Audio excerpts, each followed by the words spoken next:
সূচকের মিশ্র অবস্থানের মধ্য দিয়ে চলছে ঢাকা স্টক এক্সচেঞ্জের আজকের লেনদেন। কমেছে ১৬০টি কোম্পানির শেয়ারের দাম এবং বেড়েছে ১৫৭টির। অপরিবর্তিত রয়েছে ৭৫টি কোম্পানির শেয়ারের দাম। সপ্তাহের প্রথম কর্মদিবসে প্রথম ২ ঘন্টায় লেনদেন হয়েছে ২৩৮ কোটি টাকার শেয়ার। গত সপ্তাহের শেষ কর্মদিবসে অর্থাৎ বৃহস্পতিবার দেশের প্রধান এই পুঁজিবাজারে লেনদেন হয়েছিল ৪৬৮ কোটি টাকার শেয়ার। এদিকে চট্টগ্রাম স্টক এক্সচেঞ্জেও আজ সূচকের মিশ্র অবস্থান রয়েছে।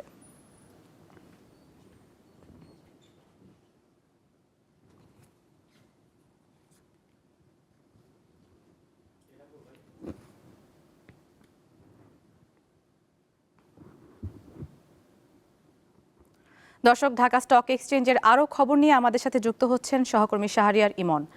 ইমন, ঢাকা স্টক এক্সচেঞ্জে লেনদেনে প্রথম ২ ঘন্টায় তো সূচকের মিশ্র অবস্থান দেখা গেছে, তো এই মুহূর্তের অবস্থা কেমন দেখতে পাচ্ছেন?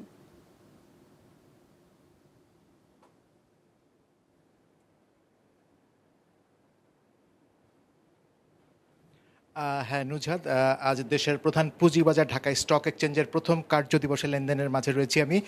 প্রথম ২ ঘন্টায় আমরা যেটি দেখছিলাম যে সূচক এবং লেনদেন সহ সার্বিকভাবে যে একটি মিশ্র অবস্থা বিরাজ করছে, সেটিও আমরা মোটামুটি দেখছি যে এখনও প্রায় সেই একই রকম অবস্থায় বজায় রয়েছে দেশের প্রধান পুঁজিবাজার ঢাকা স্টক এক্সচেঞ্জে। আমরা যদি দেখি প্রথম ৩ ঘন্টায় এখন ডিএসইএক্স সূচক আপনার প্রায় ১ পয়েন্ট কমে মোট সূচক অবস্থান করছে ৫,১৪৮ পয়েন্টে।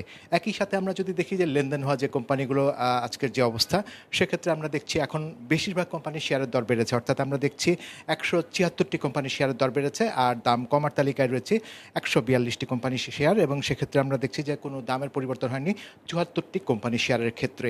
আর যদি আপনি জিজ্ঞেস করেন যে লেনদেন ভলিউমটা আমরা যদি দেখি প্রথম ৩ ঘন্টায় এখন পর্যন্ত লেনদেন হয়েছে প্রায় ২৭৪ কোটি টাকার শেয়ার। তো এই হচ্ছে মোটামুটি অবস্থা। এবং আমরা যদি খাতগুলো দেখি, আমরা খাতগুলোতে দেখছি যে ইন্স্যুরেন্স খাত সহ ব্যাংক খাত সহ বেশ কিছু খাত আমরা লেনদেনের ক্ষেত্রে এগিয়ে রয়েছে। তো এই হচ্ছে মোটামুটি আপনার সপ্তাহের প্রথম কার্যদিবসের বাজারে একটি মিশ্র অবস্থা। নুজহাত, আপনি জানেন যে এ সপ্তাহে আসলে বিভিন্ন কোম্পানিগুলো যে প্রাইস ডিসক্লোজার, যে আপনার সেন্সিটিভ যে প্রাইস ডিসক্লোজিং যেটা থাকে, সেইগুলো আজকে এই সপ্তাহে আপনার ডিসক্লোজ হবে। সুতরাং এই সপ্তাহটি আসলে বাজারের জন্য খুবই গুরুত্বপূর্ণ বলে মনে করছেন বাজার বিশ্লেষকরা এবং একই সাথে ব্রোকারেজ হাউসগুলো। আর নুজহাত, এই মুহূর্তে আসলে আমার সাথে যোগ দিচ্ছেন আপনার বাজারের সার্বিক অবস্থা নিয়ে লঙ্কা বাংলা সিকিউরিটিজের ম্যানেজার জনাব আসিফ মোহাম্মদ ইশতিয়াক ভূঁইয়া। আমরা তার কাছে জেনে আসি বাজারের সবশেষ অবস্থা। জনাব ইশতিয়াক ভূঁইয়া, আপনাকে স্বাগত জানাচ্ছি। আপনার কাছে যেটি জানতে চাই সেটি হচ্ছে যে বাজারের যে অবস্থাটি, আমরা একটি মিশ্র অবস্থা বিরাজ করছে সপ্তাহের প্রথম কার্যদিবসে। দীর্ঘদিন আপনার বাজারে আমরা নেতিবাচক একটা ধারার পরে এখন দেখছি মিশ্র অবস্থা। তো বাজারের এই অবস্থার মূল কারণটা কি? ধন্যবাদ আপনাকে। আমরা হয়তো সবাই জানি, আমরা যারা বিনিয়োগকারীরা আছি বা মার্কেট প্রফেশনালসরা আছি, যে গত সপ্তাহ এবং এই কারেন্ট সপ্তাহ আমরা কিন্তু কিছু প্রাইস সেন্সিটিভ ইনফরমেশন ডিসক্লোজার দেখব। সেক্ষেত্রে জুন ক্লোজিং শেয়ারের ডিভিডেন্ড ডিক্লারেশন এবং ইয়ার এন্ড যে পারফরমেন্স সেটা আসবে, পাশাপাশি যেগুলো ডিসেম্বর ক্লোজিং সেগুলোর আসলে থার্ড কোয়ার্টার আর্নিংসটা ডিসক্লোজ হবে। সো সেক্ষেত্রে আমরা হয়তো দেখতে পাবো সামনে, এবং আজকে ইতিমধ্যে আমরা দেখতে পাচ্ছি যে যেসব কোম্পানির পারফরমেন্স ভালো হয়েছিল সেগুলো কিন্তু মার্কেট আপ হোক ডাউন হোক তারা কিন্তু একটা পজিটিভ মোমেন্টামে আছে, এবং ঠিক ভাইস ভার্সা যারা হচ্ছে তাদের পারফরমেন্সটা একটু প্রিভিয়াস ইয়ারের থেকে একটু পুয়ার হয়েছিল তারা কিন্তু আসলে ডাউন অবস্থায় আছে।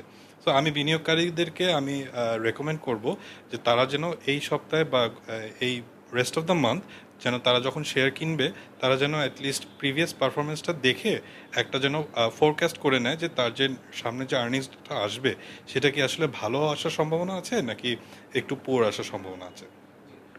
এইখানে আমি একটা জিনিস আপনার কাছে জানতে চাই, সেটি হচ্ছে যে আমরা দেখছি যে বাজারে যে লেনদেন ভলিউমটি আমরা গত সপ্তাহে আপনার শেষ কার্যদিবস অর্থাৎ বৃহস্পতিবার দেখেছিলাম প্রায় আপনার ৪৬৮ কোটি টাকা লেনদেন হয়েছিল, অর্থাৎ ৫০০ কোটি টাকার নিচে নেমে গেছে। তো লেনদেন ভলিউমটি এত নিচে নেমে গেছে, এটার কী কারণ?